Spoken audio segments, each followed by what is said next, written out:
Hey guys, very rocky day in the market. The NASDAQ started down, went up, back down, back up, and now the NASDAQ is down about 1.3%.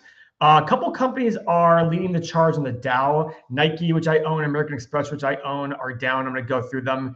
Again, don't ever buy a company because somebody on the internet has it. We're here to teach a process of how to think and how to invest so you can be a better investor and sleep better at night. So let's pull up this is Nike right here. So the big thing on Nike is down 2.2% at $63. If you're new to this channel, I talk about this all the time. You see this all-time high of 179. We did a video on Nike back when it was around 179, 175, and we said, yeah, we're interested under 100 to take a look at it further. And people said, it'll never go below 100. It'll never happen. Guys, these things happen. It is now down over 66% from its all-time high. The question I always ask, is Nike going to be around for a very long time, for the foreseeable future? My answer is yes. I mean, look at Steph Curry. He just left Under Armour. Where's the competition for Nike in the sports world? They've got Jordan. They've got LeBron. They've got Kate. They've got all these guys. I look at it saying, okay, from this standpoint, do I think they're going to make more money 10, 20, 30 years down the road than they do today? If the answer to that is yes, which I think it is, the next question is, can I pay a reasonable price for the company today that gives me an adequate return on my capital? And that's what we're here to determine. What is the right price? Because guys, the way you become an investor is by saying there is the right price and the wrong price for everything. If you think that a great story means you just pay for it, that means you don't have a price that works for you. You're not an investor, you're a speculator.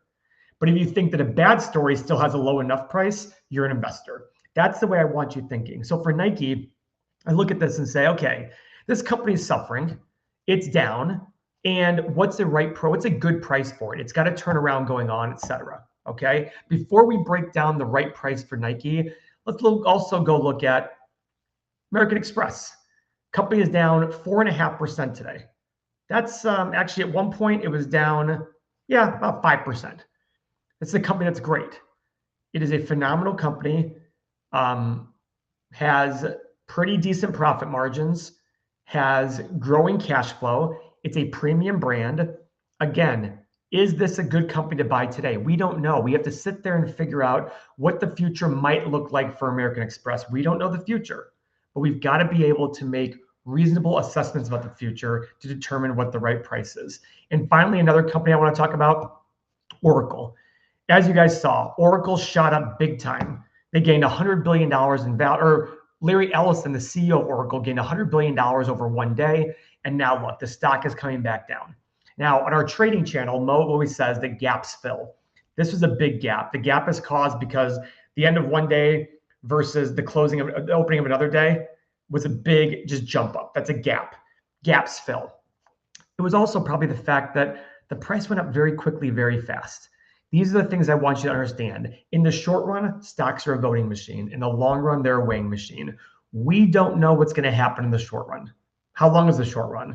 3 months, 6 months, 9 months, a year, 2? We don't know exactly. The point is, we want to sit there and figure out what the right price to pay for every company is based on a long-term perspective. That is what an investor who wants to sleep well at night does. So let's look at the market in general today. NASDAQ's down 1.33%, Dow is down 1.45%, which is rare that all of these are in tandem. Look at that. Let's see how NVIDIA is doing. Peter Thiel just sold his NVIDIA. It's down 2.8%. The other thing I want to talk about is, let's look at our good old friend Bitcoin. The Bitcoin that is the hedge, but it tends to go right in line with the NASDAQ. It is down to 91.5. Guys, I don't know where Bitcoin's going to go in the short run. But what I will say is, you look at the 6-month chart for Bitcoin, a lot of fluctuations. It is down overall about 11.5%. Okay, where's the NASDAQ in that same time? And guys, I haven't looked at this yet. I want to see what the NASDAQ is. The NASDAQ in that same time period, actually, let's go here to our Everything Money software. Let's share this. Let's go QQQ, which is a NASDAQ 100. Let's pull it up and look at the 6-month chart. It's up 15%. So actually, Bitcoin's down while NASDAQ is up. But the NASDAQ is up a lot from the low of April. That's what's impressive.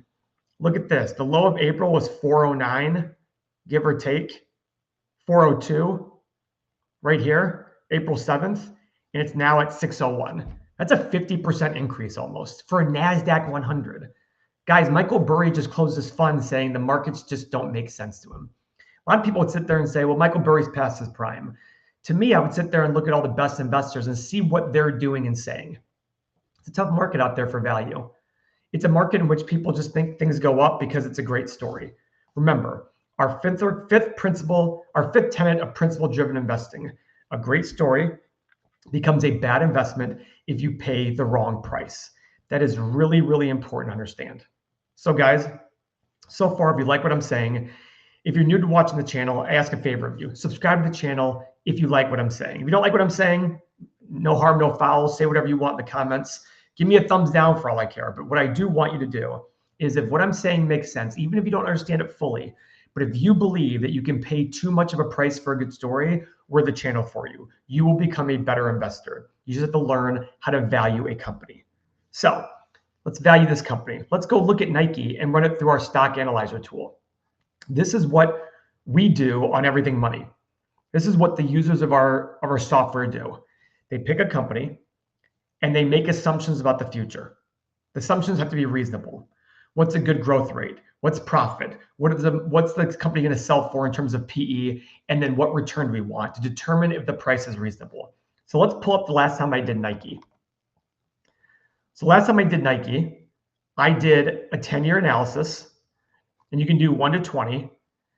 I did 3, 5, and 7% revenue growth for the next 10 years. I did profit margin of 9, 10.5, and 12. And then for 10 years from now, I did PE of 19, 22, and 25, and same with free cash flow. Now, the reason being, guys, is Nike is a premium business. The market average is 15 or 16. You've got to pay a premium for great companies. Nike is a great company. It's got high returns on capital. It's got a moat. It's got a great balance sheet. So these are the things that justify a premium. How much of a premium? That's the hard part. But then finally, I put my desired return in. What return do I want? Now, I always put in 9 or 10% to get what's the company worth? But remember, I don't want to buy a company for what it's worth. I want to get a discount to that. How do you get a discount in our software? You put a higher desired return than 9%. What's that number? 11, 12, 15. It all depends on you as an investor. But let's just focus on what the company is probably worth based on my assumptions. I hit the analyze button. And guys, I'm going to do this also for American Express. But this is why I'm interested. It's got a low price of 50, high price of 109, middle price of 75. Now you guys can see when it was at 180, why we were skeptical about the price. Every investment is the present value of all the cash it's going to generate in the future. The more you pay for that, the less your return is going to be. That's really, really important to understand here. It's really important to understand that idea. If you're able to understand that, you're going to do quite well.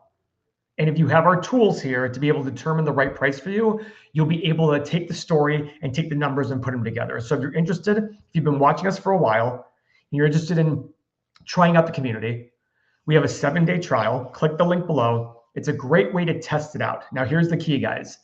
The software isn't for everyone. It's for the right people, the people who want to sleep better at night, the people who want to learn, the people who want to be better investors so that they don't sit there and succumb to the emotions of the market. I want you to be like me. Today, when I saw the NASDAQ down over 1%, I was like, yes, let's go. I like that. The people in our community like that. I want to keep that going. I look at it right now and I want the NASDAQ down 35% tomorrow. That's what I want. But at the end of the day, I want to buy good companies at a great price. That's what I want.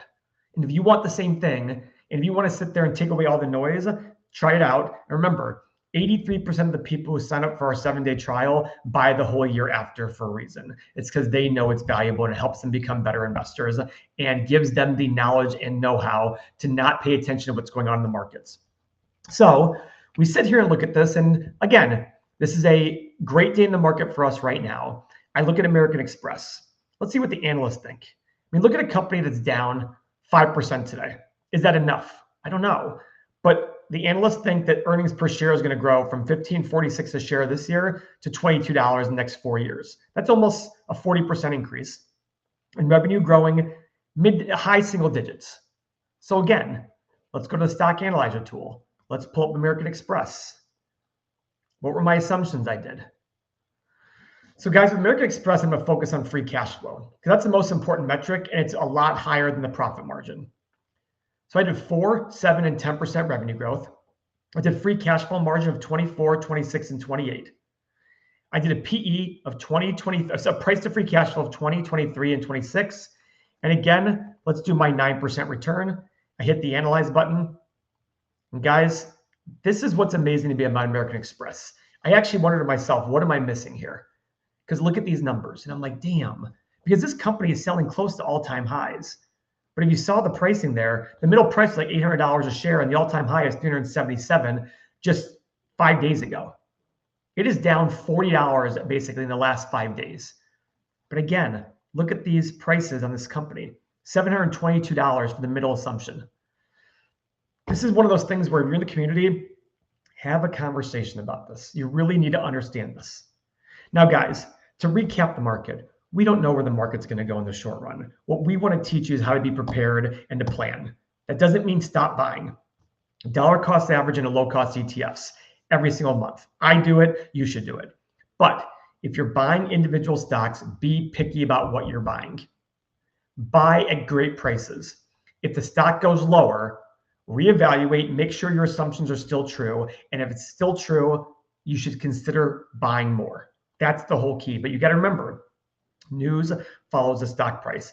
If American Express fell in half tomorrow, all the news that would come up would be about why American Express is down in half. But guess what?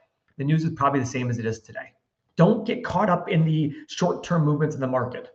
That's really, really important. Guys, I hope this is a big bear market. It's actually easier to buy stocks in a big bear market because everything is falling. So it's harder when the market's going up and the stocks you own are going down, because then you wonder, damn, what's going on there? But in a market where everything is down, it's easier to buy. Might not be easier for you right now, but if you stick with our channel, if you subscribe and you watch our videos, we do 3 or 4 videos a week. We go over these companies, we go over what's going on in the market. And on our main channel, we're very focused on breaking down thought process and principle-driven investing. If you're able to do these things, you will probably get better returns, but more importantly, you will sleep better at night, which will give you better returns in general. So guys, I will see you on the next video. Thank you for your time.